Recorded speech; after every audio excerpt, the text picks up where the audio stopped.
Hello guys, তোমরা কি করছো? সবাই কেমন আছো? আমিও ভালো আছি আর আমার মাম্মাও ভালো আছে। তো আমার মাম্মামের বয়স এখন 10 মান্থ রানিং আর কি। তো আমার মাম্মাম এখন সবে সবে দাঁড়ানো শিখেছে, তাই সবসময় শুধু দাঁড়ানোর চেষ্টা করে। তো ওদেরকে দেখাই কি করছে এখন। বিছানাটাকে তো পুরো একদম খেলনায় ছড়িয়ে ফেলেছে, কিন্তু এখন খেলবে না, খেলাধুলা করবে না।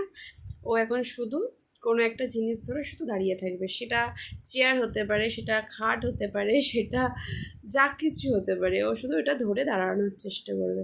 মাম্মাম, এই মাম্মাম, দাঁড়াও দেখা। এই যে বললাম না, দাঁড়ানোর চেষ্টা করেছে।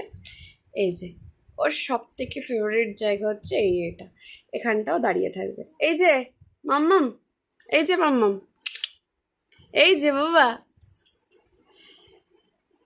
ও নয় এখানে দাঁড়াবে, আর নাহলে ওই ড্রেসিং টেবিলের কাছে গিয়ে দাঁড়াবে।